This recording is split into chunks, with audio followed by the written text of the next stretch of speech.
Hello dear students, welcome back to my channel physics SPC. Current electricity का एक question, the equivalent resistance between A and B. A और B के between equivalent resistance पूछ रहा है। देखो यहाँ पर एक ये वाला वायर दिख रहा है आपको, ये टच नहीं है, बीच में टच नहीं है बेटा, लेकिन ये सिंपल वायर दे रखा है। दैट मीन्स इसे इतना मोटा मोटा वायर मान लो जिसका कोई रेजिस्टेंस नहीं है, थिक वायर। तो भी थिक होगा तो इसका एरिप्शन ज़्यादा होगा तो रेजिस्टेंस कम होगा, नेग्लिजिबल मान सकते हैं। ऐसे ही यहाँ ये, लेकिन ये बीच में कनेक्टेड नहीं है।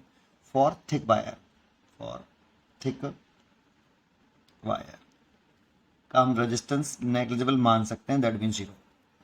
तो पोटेंशियल डिफरेंस V बराबर कितना होता है, I into R. V is a potential difference. जैसे अगर मैं ये वाला पॉइंट C मान लूँ और ये वाला पॉइंट D मान लूँ, तो C और D एक थिक वायर से कनेक्टेड है।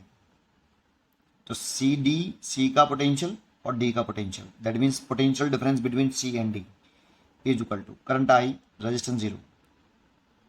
तो VC minus VD equal to zero, then VC equal to VD।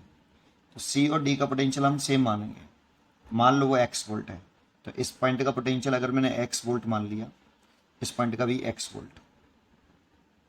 ऐसे ही ये वाला वायर दिख रहा है, लेकिन ये यहाँ कनेक्टेड नहीं है, इसका मान लो y वोल्ट है, इसका भी y वोल्ट। अब कुछ नहीं, क्वेश्चन में बना लो, रीड्रॉ कर लो इसे। यहाँ A डाल लो, A और B के बिटवीन इक्विवेलेंट रेजिस्टेंस पूछ रहा है, तो A पॉइंट यहाँ डाल लो, B पॉइंट यहाँ डाल लो, बीच में कहीं x और y डाल लो, ऐसे। अब खेलो क्वेश्चन के साथ। A और x के बिटवीन है 6 ओम, तो A और x के बिटवीन 6 ओम है, मैंने ये जोड़ दिया A और x के बिटवीन।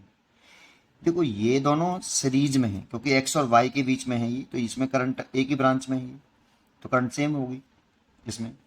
तो ये दोनों सीरीज में होंगे बेटा, इन दोनों को आप सीरीज में करके एक लिख लो। x और y के बिटवीन लग रहे हैं 15 ओम हो गया, 15 ओम, और लगा के इसमें बिटवीन है x और y के बिटवीन, तो x और y के बिटवीन आप 15 ओम ले सकते हो। देखो दो लगाओगे x और y के बीच में 10 और 5, तो सीरीज में तो रहेंगे, वो 15 ओम हो गया, 15 ओम। ठीक है, ये वाला हो गया, ये दोनों लिख लिए। अब ये वाला देखो, ये भी x और y के बिटवीन है, ये पॉइंट x है, इसका पोटेंशियल x, इसका y, तो x और y लिख रखा है मैंने, पोटेंशियल लिख रखा है बेटा, है ना। अच्छा, तो ये 7 और 8 भी 15 ही होते हैं, ये दोनों सीरीज में देखो। तो यहाँ पे x और y के बिटवीन कनेक्टेड हैं, ये x और y के बिटवीन, तो यहाँ पे भी 15 ओम है, ऐसे। ये वाला भी देखो, ये भी x और y के बिटवीन है, और ये भी दोनों सीरीज में हैं, और 11 और 4 15 ही होते हैं, तो ये भी x और y के बिटवीन लगा लो, 15 ओम। ठीक है, 8 ओम b और y के बिटवीन है, b पॉइंट और y पॉइंट के बीच में है, ऐसे। ये आपका कौन सा हो गया, ये 8 ओम हो गया। जैसे अगर हम यहाँ से एक बैटरी जोड़ते हैं ना, ए और बी से, तो ये नेगेटिव और ये पॉजिटिव, इसका पोटेंशियल डिफरेंस V मानते हैं, तो इसको 0 पर मान लो, 0 वोल्ट, और इसको मान लो हाई पोटेंशियल V पर, तो V का पोटेंशियल मान सकते हो V, इसका मान सकते हो 0, और इसका पोटेंशियल x वोल्ट माना है, इसका y माना है। देखो सारे हो गए, ये भी हो गया, सारे चेक कर लो, सारे हो गए, है ना। अब सिंपल रेजिस्टेंस बन गया। क्या है, अब ये तीनों किस में है, आपको दिख रहा होगा, पैरेलल में है। तो 1/r dash is equal to 1/15 plus 1/15 plus 1/15, तो 3/15, दैट मीन्स 1/5, तो r dash is equal to आ गया 5 ओम। तो ये अब ऐसे बन गया, ये 8 है, ये 5 है, और ये 6 है। ये पोटेंशियल V है, ये 0 है, इस पॉइंट का x है, इस पॉइंट का पोटेंशियल y है। अब ये सेम करंट चल रही है इसमें, तीनों सीरीज में है।